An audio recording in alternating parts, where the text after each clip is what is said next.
यहाँ पे एक व्यवस्था है जहाँ हम एंसेस्टर्स, एंटिटीज या पितृदोष कहते हैं, उसका एक सीधी सी बात है। जीवन के बाद मृत्यु के अंधकार से निकली हुई एक ऐसी व्यवस्था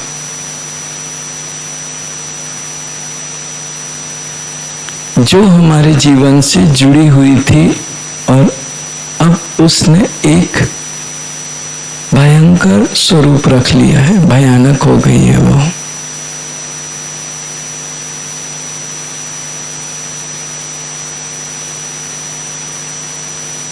हमारे परिवार में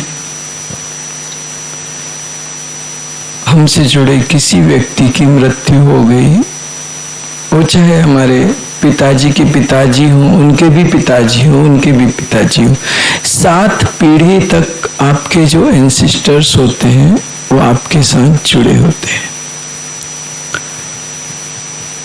महिलाओं में उनके मायके से महिलाओं को डबल पितृदोष लगता है, उनके मायके पक्ष का भी लगता है और ससुराल पक्ष का भी लगता है।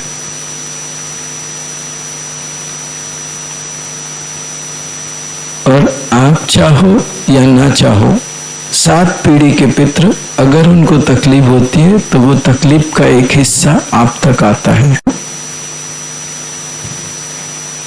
चाहे आप इंग्लैंड में हो, दुनिया के किसी भी हिस्से में चले जाओ, उस खानदान का एक भी व्यक्ति उस पितृदोष से नहीं बच सकता। हाँ, एक कंडीशन है कि वो बहुत अच्छी साधना करता हो या कुछ हो तो शायद वो बच सकता है, लेकिन मोस्टली उसके चांसेस बहुत कम होते हैं।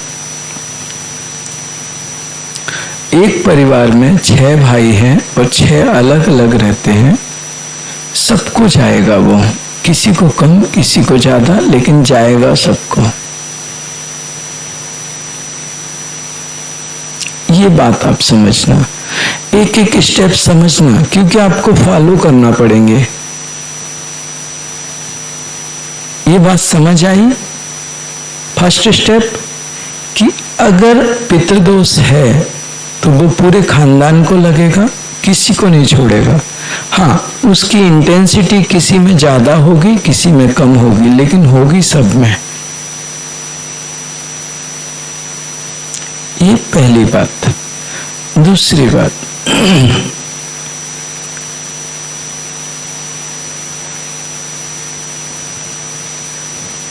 एंसेस्टर्स कभी अकेले नहीं होते, उनका ग्रुप होता है और जरूरी नहीं है कि उस ग्रुप में सारे आपके एंसेस्टर्स हों, दूसरे भी कुछ आके आते हैं। इसमें ये थोड़ी ऐसी चीजें हैं जो आपको डरा सकती हैं, विचलित कर सकती हैं। मैं इसमें ज्यादा नहीं घुसूंगा। मोस्टली क्या होता है कि आप लोग किसी का कुछ लेन देन रहते हैं या आपके कुछ लड़ाई झगड़े रहते हैं और उसमें क्या होता है कि वो उसकी डेथ हो जाती है, तो डेथ के समय अगर वो इस डायमेंशन को क्रॉस नहीं कर पाया, वो जीवात्मा आगे मूव नहीं कर पाई और इसी 3rd डायमेंशन में रह गई,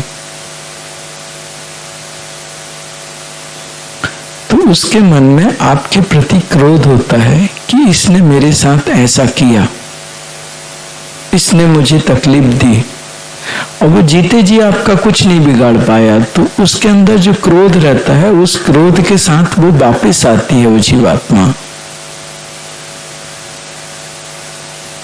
और वो कहती है जब तुम जीवित थे, जब मैं जीवित था तब मैं तुम्हारा कुछ नहीं बिगाड़ पाया, उस समय तुम्हारी शक्तियां ज्यादा थी, तुमने मुझे बहुत तंग किया, तुमने मेरी जमीनें हड़प ली, तुमने मेरा पैसा वापस नहीं किया। अब मैं तुम्हें बताता हूं मैं क्या कर सकता हूं।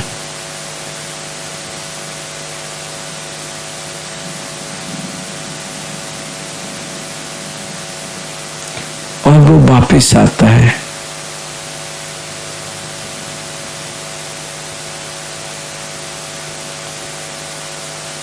एक लड़की की शादी हुई, ससुराल वालों ने उस लड़की को खूब तंग किया दहेज के लिए या कुछ अलग चीजों के लिए। और उसका लड़की का जो फादर था वो मर गया। उसके अंदर पीड़ा थी कि इन्होंने मेरी लड़की को बहुत पीड़ा दी, बहुत तंग किया। मरने के बाद वो वापस आके लड़की के ससुराल वालों को, तो ऐसी व्यवस्थाएं बनती रहती हैं।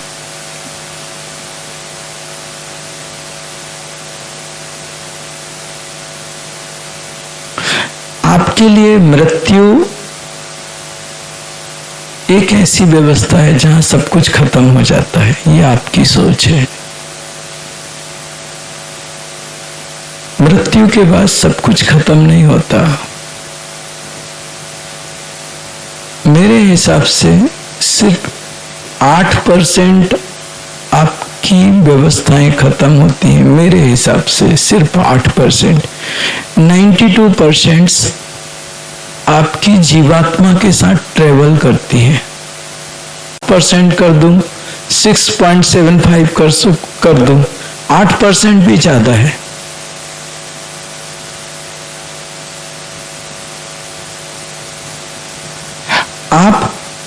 आपका पिछला जीवन और सैकड़ों जीवन पहले आपको लेके जाया जा सकता है। वो आपके अंदर वो सारी मेमोरीज हैं, वो सारे कर्माज हैं। आपने कैसे कैसे जीवन जिया, सैकड़ों जीवन लाइफ, जो सैकड़ों जन्मों में पीछे आप जा सकते हो। और ये सेशंस हम लोग पास्ट लाइफ थेरेपी करते थे, तो हमारे साधक जो आप लोगों के बीच में बैठे हैं वो पिछले जन्मों में गए हैं और उन्होंने अपने पिछले जन्म देखे हैं। और ये साइंस मानता है, इस साइंस ने इसको भी स्वीकार किया है। सिर्फ हम लोग स्पिरिचुअल पर्सन बस इसको एक्सेप्ट नहीं करते, इसको अभी साइंस भी एक्सेप्ट करता है। उनकी जो लैंग्वेज है पास्ट लाइफ रिग्रेशन बोलते हैं, हम लोग पास्ट लाइफ थेरेपी बोलते हैं। वो लोग 8-10 जन्म तक पीछे जा सकते हैं, हम लोग हजारों जन्म पीछे जा सकते हैं। उनकी पास्ट लाइफ रिग्रेशन में वो कहते हैं डेंजरस है, अगर व्यक्ति को वापस नहीं लाया गया तो वो कोमा में जा सकता है या मर सकता है या पागल हो सकता है। लेकिन हमारी पास्ट लाइफ थेरेपी में ऐसा कुछ भी रिस्क नहीं है। वो बात अलग है कि मैं अभी ये सब करता नहीं हूं, लेकिन ये बात भी सच है कि ये मैं कर चुका हूं।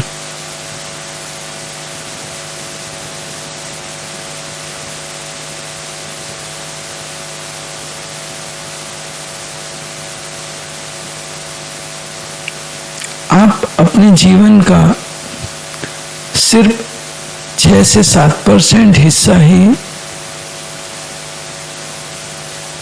मृत्यु के समय छोड़ते हो। बाकी जो 93% है वो आपकी जीवात्मा के साथ ट्रेवल करता है। सब कुछ खत्म नहीं हुआ, सब कुछ समाप्त नहीं हुआ। और आपके जीवन के वो 92 या 93% जो व्यवस्थाएं हैं वो या तो जहर से ज्यादा तीखी होती हैं, कड़वी होती हैं, या तो सुखद हो सकती हैं। जब सुखद होती हैं तब आप उसको इजी हंसते हंसते एक्सेप्ट कर लेते हो, लेकिन वही चीजें जब कड़वी हो जाती हैं तब आप रोने चीखने लगते हो।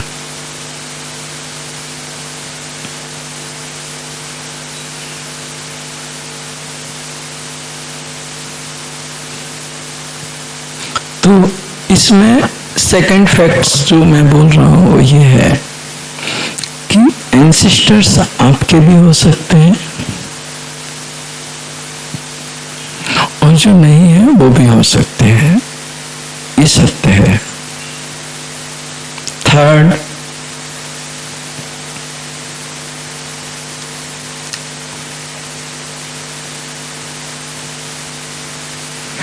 उस घर की एनर्जी इतनी ज्यादा डिस्टर्ब हो जाती है कि घर के भीतर जब आप प्रवेश करते हो तो ऐसा लगता है कि घर क्यों आए, तुरंत लगता है बाहर निकल जाओ। इसका सीधा सा मतलब है कि उनका जो अस्तित्व होता है वो सिर्फ आपके शरीर में, आपके मन में सिर्फ नहीं होता, वो आपके घरों में उनकी ऊर्जा पसरी होती है, फैली होती है।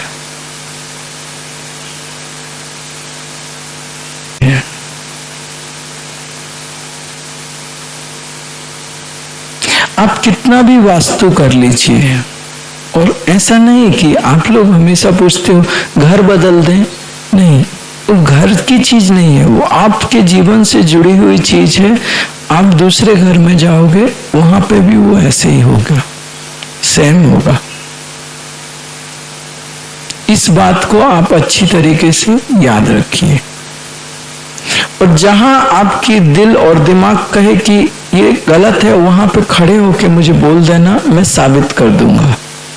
क्योंकि अगर आपका दिल और दिमाग मुझे स्वीकार नहीं कर पाएगा तो मेरा काम 100% परफेक्ट नहीं हो पाएगा। मैं जो चाहता हूं वो हो भी नहीं पाएगा। इसलिए अपने अंदर में, आपके अंदर कुछ अगर नेगेटिव आता है दिमाग में, तो आप बहुत शांति से बोलना, भाई ये बात मेरे दिमाग में नहीं उतर रही, आप जरा इसको क्लियर कर दो। वो चीज, छोटे बच्चे स्कूल जाते हैं ना, उनको कोई चीज समझ में नहीं आती, वो टीचर के सामने उसने बोलना चाहिए, एक्सप्लेन करना चाहिए। अगर वो बच्चा उस समय चुप बैठ जाए तो उसके अंदर वो कमी रह जाती है। अगर आपके दिमाग में, आपका दिमाग कहता है ये सत्य नहीं है, तो आप शांति से बोलना, भगवान ये स्वीकार ही नहीं कर रहा मेरा मन और मेरा दिमाग, मैं उसमें प्रूफ कर दूंगा और आप स्वीकार कर लोगे, वो मेरा काम है। लेकिन मुझे उस स्थिति तक आपको लाना पड़ेगा कि जहां आप सत्य को स्वीकार कर सके। जब तक आप सत्य को स्वीकार नहीं करोगे, मेरा कार्य सफल नहीं हो पाएगा। इसलिए प्लीज, मैं आपके सवालों का बुरा नहीं मानूंगा। आप बिल्कुल शांति से अपनी बात रखना, मैं आपको उसके संतुष्टिपूर्ण जवाब दूंगा, या जो भी चाहिए आपको मैं वो आगे करूंगा।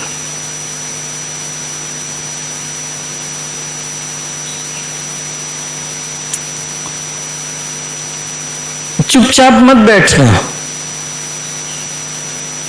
तो तीसरी व्यवस्था क्या हुई कि आपके घरों से वो ऊर्जा जुड़ी होती है, और आप जिस घर में जाओगे वो ऊर्जा उस घर में फिक्स हो जाएगी।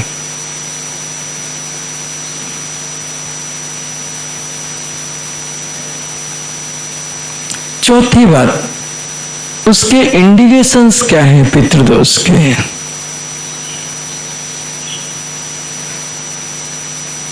जब एंसेस्टर से एंटिटीज होते हैं तो एक्चुअल क्या होता है, आपकी जो बॉडी में जो लाइफ फोर्स एनर्जी का एक स्टोरेज होता है, वहां पे वो कनेक्ट होते हैं। वहां पे जब वो कनेक्ट होते हैं तो लाइफ फोर्स एनर्जी को वो खींचते हैं। उसके कारण सबसे बड़ी चीज है, आपके डाइजेशन सिस्टम्स वीक होते हैं, और आपके शरीर में फायर एलिमेंट, आपका शरीर 5 तत्वों से बना हुआ है, पृथ्वी, जल, अग्नि, वायु और आकाश। तो फायर एलिमेंट पे और एयर में, हवा वायु तत्व और अग्नि तत्व पे इसका सबसे गहरा प्रभाव प्रथम पड़ता है। डाइजेस्टिव ऑर्गन्स वीक हो जाते हैं और आपको रात को नींद नहीं आती है। जिन लोगों को पितृदोष होता है उनको आराम से नींद नहीं आती, बिस्तर में पड़े रहते हैं, चिड़चिड़ाहट होती है, इरिटेशन होता है।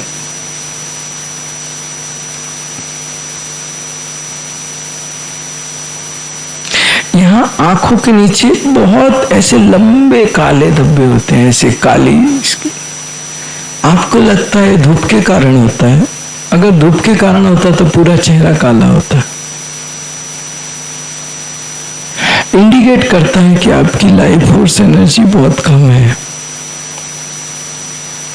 आप जितने भी डायबिटीज के पेशेंट हैं उनको ध्यान से देखो, उनकी आंखों के नीचे काला ऐसा घेरा रहेगा। और जितने भी डायबिटीज के पेशेंट हैं आप उनको देखना, वो चिड़चिड़े होंगे, बहुत ज्यादा गुस्से में इरिटेट होते होंगे।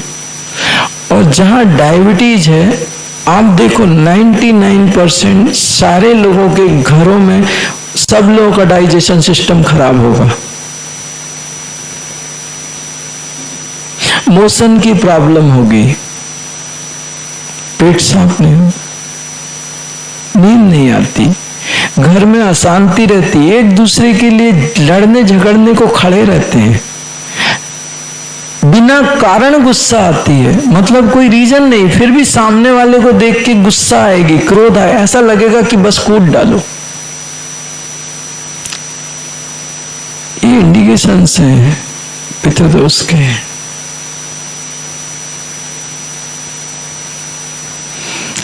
लेडीज में नाभि के नीचे बाएं साइड पेन होता है।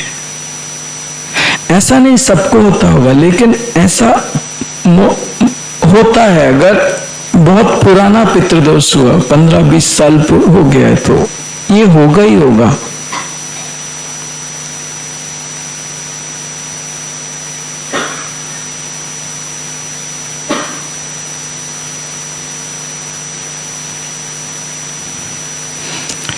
कभी कभी आपके एंसेस्टर्स आपको सपने में दिखेंगे। अगर वो दिखते हैं तो वो इंडिकेट करते हैं कि हम इसी 3rd डायमेंशन में हैं, हम इसको क्रॉस नहीं कर पाए। कभी घरों में ऐसी छायाएं दौड़ती हुई दिखती हैं, ऐसे कुछ फैमिलीज हैं उनमें वो दिखते हैं, ऐसे जैसे कोई भाग रहा हो।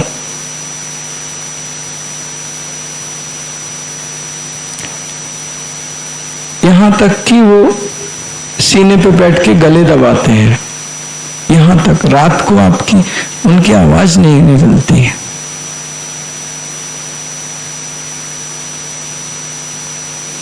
ये पितृदोष के इंडिकेशन है। जहां तक मुझे जितने याद आए मैं उन्हें उतने बोले आपको। ये होता है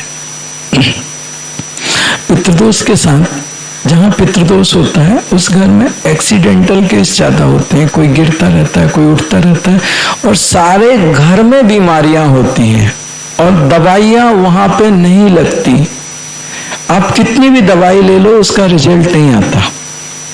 ये मैं अच्छी तरीके से बोलना चाहता हूं आपको।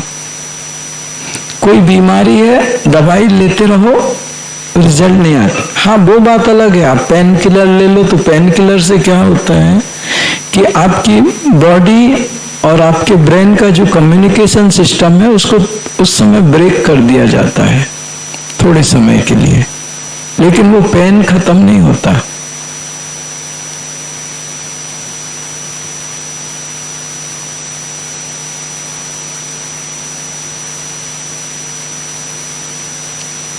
ये पितृदोष के